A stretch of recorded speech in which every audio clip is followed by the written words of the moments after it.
বিয়ে করলে প্রত্যেকটা মানুষের জীবন পরিবর্তন হয়, তাই না? মানুষ কোথায় থেকে কোথায় আসে তার কোনো ঠিক থাকে না। তোমাদের ভাইয়া জীবনে কখনো পেঁয়াজ রসুন এগুলো কিছুই লাগাইছিল না, কিন্তু আমাকে বিয়ে করার পর থেকে এগুলো সবকিছু সে এখন খুব ভালোভাবেই পারে। আর যেদিন আমাদের পেঁয়াজ লাগানো হয় ওই দিনকে কিন্তু খাওয়ার কোনো টাইম থাকে না, মানে অনেকটাই ব্যস্ত থাকে। মানে দুপুরকার খাচ্ছে বেলা 4টার পরে। তো হ্যালো এভরিওয়ান, সবাই কেমন আছো? আমি আলহামদুলিল্লাহ অনেক ভালো আছি, আশা করি তোমরা অনেক ভালো আছো। আজকে আমাদের পেঁয়াজ লাগানো ছিল, অনেকগুলো রান্না বান্না করে, আর এদিকে মাঠেও প্রচন্ড কাজ ছিল। পেঁয়াজের আল উঠানো, তারপরে মানুষের কখন কি লাগে সেগুলো দেওয়া, তারপরে পানি সেচ দেওয়া, মেশিন মাঠে নিয়ে আসা, সব মিলে অনেক ব্যস্ততার মধ্যে দিয়ে ছিল তোমাদের ভাইয়া আজকে। তোমাদের ভাইয়া কিন্তু বিয়ের আগে এগুলো কোনো কাজই পারতো না, কিন্তু বিয়ের আগে এখন সবকিছু তার করতে হয়। যেহেতু আমার শ্বশুর বাড়ির বিলের মধ্যে, সেখানে শুধু ধান গম ভুট্টা এগুলোই হয়। পেঁয়াজ রসুন খুব কমই মানুষ চাষ করে, আর আমাদের এখানে তো পেঁয়াজ রসুনের সেরা। ছোটবেলা থেকে পেঁয়াজ রসুন দেখে দেখে বিয়ের পরে না দেখে আর ভাল লাগে না।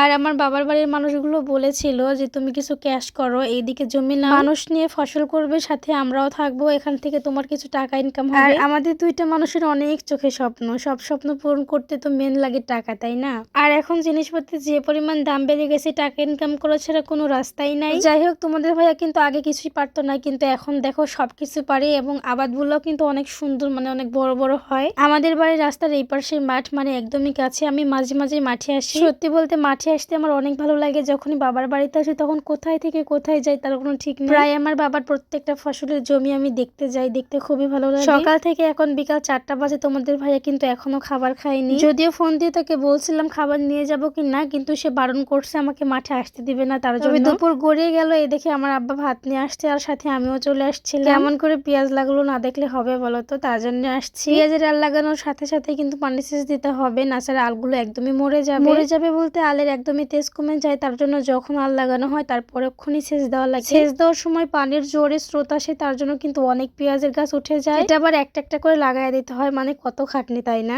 কথায় আছে না, কষ্ট না করলে কৃষ্ট মিলে না, তাই আর কি। এই পেঁয়াজের গাছ একদিন কত বড় হবে, তাই না? আর এখন কত ছোট ছোট, এগুলো ভাবলেও ভালো লাগে। আমি কিন্তু মাঠে একা আসিনি, ভাবিকে নিয়ে আসছি, সাথে আমার ভাগ্নিও ছিল, মানে সবাই মিলে আসছিলাম। আর এইদিকে পানি সেচ দাও, এইদিকে হয়ে গেছে, পরে আবার ওই পাশে দিবে। ভাত নিয়ে আসার পরে তোমাদের ভাইয়াকে অনেকবারই বলছিলাম খাবারটা খেয়ে নাও, কিন্তু না, সে খাবে না, আগে পানি সেচ দিবে। যাদের পেঁয়াজ আগে লাগানো হয়ে গেছে তাদের কিন্তু পেঁয়াজ একদম দাঁড়িয়ে গেছে, আর আমাদের তো কেবল লাগানো হলো। তবে সপ্তাহখানের মধ্যে একদম গুঁড়োটা কালো হয়ে যাবে। বিয়ের আগে মানুষের জীবন কেমন থাকে আর বিয়ের পরে কেমন হয়, তাই না? পুরোটাই উল্টাপাল্টা। যে ছেলেটা বিয়ের আগে 5 টাকা ইনকাম করলে সেই 5 টাকা খাওয়ার পরে আবার ইনকাম করে ধান্দা করতো, কিন্তু বিয়ের পরে সেই ছেলেটাই 5 টাকা ইনকাম করলে কিভাবে 4 টাকা জমা রাখা যাবে সেই চিন্তায় ব্যস্ত থাকে। তো যাই হোক, তোমাদের ভাইয়াকে অনেকবার খাওয়ার কথা বলার পরে সে বলছে তাহলে দাও আগে খাবারটা খেয়ে নি। তো যাই হোক, সবাই অনেক ভালো থাকবে। আর পরবর্তীতে যখন পেঁয়াজের ভিয়ে যাবো তখন তো পেঁয়াজ অনেক বড় বড় হয়ে যাবে, তখনকার ভিডিও তোমাদেরকে দেখাবো। সবাই ভালো থাকবে, সুস্থ থাকবে। ধন্যবাদ সবাইকে। আসসালামু আলাইকুম।